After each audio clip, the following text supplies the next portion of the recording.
Hey. Hi. This is episode 23 of the Good Parts Challenge. Yeah. So hashtag good parts challenge if you want to look up some other people who are doing this live video every day just to share something good about your life. That's what we're doing. That's right. So so we have a special story to share with you today. Yes, and I'm going to start off with this quote. It's by Rosa Parks. I don't know if you can see that, but it says, "You must never be fearful about what you are doing when it is right." I'm going to repeat that. A quote by Rosa Parks. You must never be fearful about what you are doing when it is right. So I think that's a real powerful quote because having courage to do what is right, I think, is probably the most important thing, especially uh, in today's times. Following your heart, doing what's right. That's right. Sometimes it's not easy. That's right.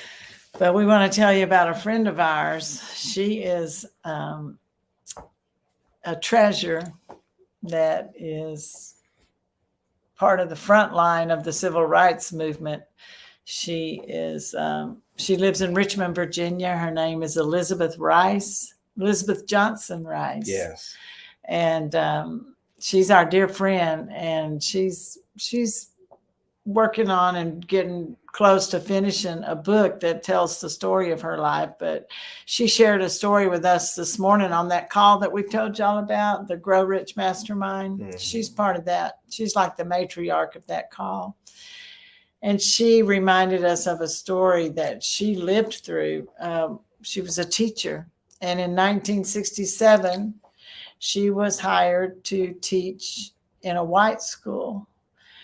And it was, you know, it wasn't easy. Like, she had a pure heart and she truly went there to teach the kids. But she could tell when she walked into the building, she was not welcomed by the staff, the other teachers, the principal. I mean, it was just, it wasn't a pleasant vibe. And then when she got to her classroom, they weren't happy to see her either. Nobody wanted her there. And she had to make a decision, deep inside, how she was going to handle that. What was it that happened that the kids did outside the window? I think there was a hangman's noose or something hanging from the tree on the board. But just to give you a little background to Mama Elizabeth, she was part of the Richmond 34, and so they did a quiet, nonviolent sit-in at a lunch counter, and they were all arrested for trespassing. The charges were later dropped. And that was when she was 18. That's when she was in college. So she's always had a spirit, to fight injustice. So fast forward, she was hired at the school because of her civil rights activities. And she was integrating the school. And so she was the first teacher there. I like to say, melanated lady teacher that was in the school. And so when she got into the school, all the parents were at the front of the school, and they were protesting her being there. Wow. And she walked through the line, and there was a crowd of people, but they all opened up, and she walked through, met the principal. And when she got to the class, they had the N-word on the chalkboard, calling her the N-word and telling her that, she wasn't wanted. So they also had a picture of a tree with a stick man hanging on the tree. And they had other messages saying that the KKK was going to get her. And so, she had to deal with a lot. And, when she went into the lunchroom, and the teachers' staff lunchroom, all the teachers would leave. So she was really on her own in a lot of ways, more than just because of the color of her skin. It was just a real hard, harsh environment, and she stuck through it. And also, that same week that she got hired there was the same week that Martin Luther King got assassinated as well. Yeah. So there's a lot going on during that time. But what I think is so impressive is how she handled it. Like she could have, decided, well, I don't want to be somewhere where I'm not wanted and left or quit or something. But she said she erased the chalkboard where the negativity was drawn and written on. And she took a deep breath and she looked at her class full of white students and she said, "My name is Elizabeth Johnson Rice, and I'm not here to win a popularity contest. I'm here to teach you. And let's get started." She immediately kind of de-escalated the situation and reacted with love. And that brings me to this quote that I want to share. Well, it's a little backstory, and then it's the quote. I love this is in for today and tomorrow. Daily encouragement, but not cycle. Yeah. Nobel laureate Gabriela Mistral lived from 1889 to 1957. She's from Chile, and she was well respected as a humanistic educator. Indicative of the great spirit of compassion and caring with which she interacted with her students is her teacher's prayer. Quote, "Let me be more mother than the mother herself in my love and defense of the child who is not flesh of my flesh. Help me to make one of my children my most perfect poem and leave within him or her my most melodious melody from that day when my own lips no longer sing," end quote. With this same spirit, let us care for and nurture young people. And I just feel like that's what Mama Elizabeth did that day by just taking a deep breath and realizing that those kids had been carefully taught. Y'all remember that song, Carefully Taught, from South Pacific? Kids are taught how to hate and who to hate. And so anyway, she realized that, and she loved them, even though she loved them as a mother, even though they were not flesh of her flesh. So yes, she also, let's tell them about her project. She recently started this wonderful project that we want to tell y'all about. It's called the ROD Project, which we're definitely a part of, and it's called ROD. ROD stands for Restoring One's Dignity. Yes. Yeah. And so I was definitely helped through this project as I was going through my case fighting when I was illegally arrested and unjustly incarcerated. She would help through this project to really just send funds and donate and do whatever she could through this organization. Recently, she's helped her niece, Olivia, who just came out of prison, and she helped her find a job, a place to stay. And so this is what this organization does. It started with people who are being released, women who are being released from prison, but then it expanded to women and men, and now it's just anyone who needs a helping hand. Like maybe somebody that's been homeless but wants to get back on their feet or something.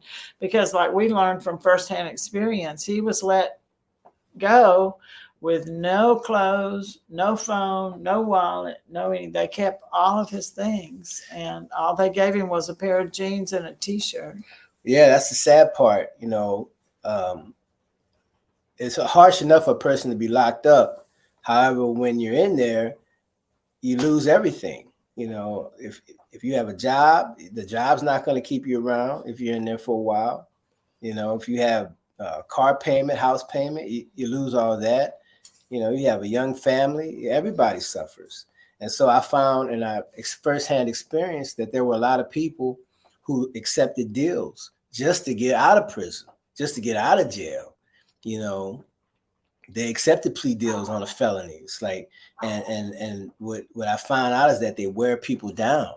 So luckily, I was in a situation where I didn't have a young family that was waiting on me. In the sense, I could fight it and stand on my truth, which I wasn't guilty of any felonies. And but you know, everybody can't do that.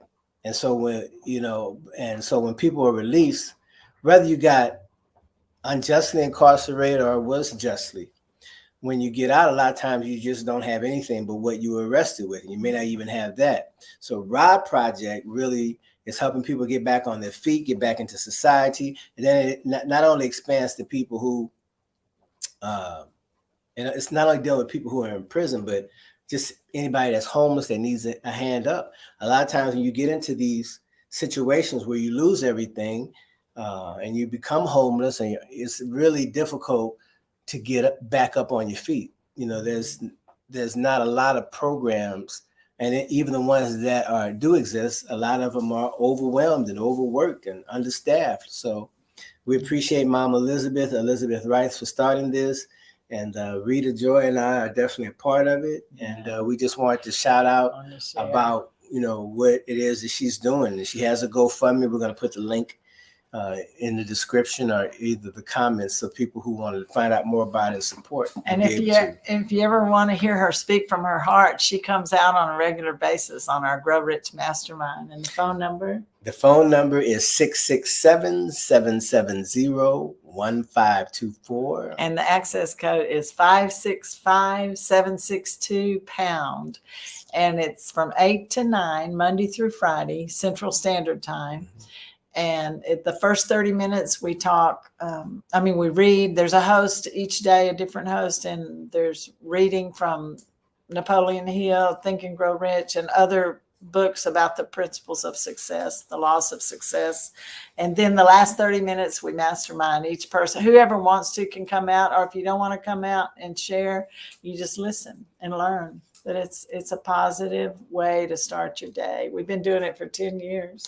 Yes. And they play our music in the beginning. And never give up, keep moving forward. Yeah, our original songs. Yes, we're a part of the community. Yeah. And it's all about people being free. So and we were on it for years and years, and we didn't really tell anybody about it. We just did it. We didn't really share it. And now we're just like, well, this is too good not to share. We just really want y'all to know about it. That's right. So if you have something good, share it with people. And that's part of this Good Parts Challenge. We're sharing all the good things, even if it's just one thing daily, to put positive energy out into the ethers of the internet, and not expecting anything back. We're just putting it out there, just making the cause and it helps us too. And Mom's sitting here, she's over here playing solitaire.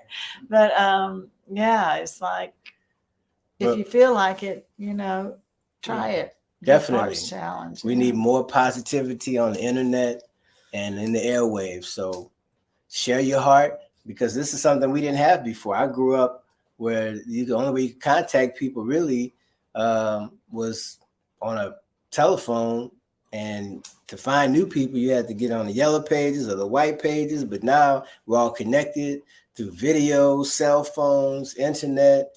There's so many ways to connect. So we definitely encourage you to put out your vibe and find your tribe. You're not going to connect with everybody. We're not going to connect with everybody. Mm-hmm. However, though, if we can't connect with one person and tell them something encouraging to help them in their situation, then it's worth it. That's right. So our tribe is called Good Viber. You can find it. It's down on the screen, goodviber.org. Check it out.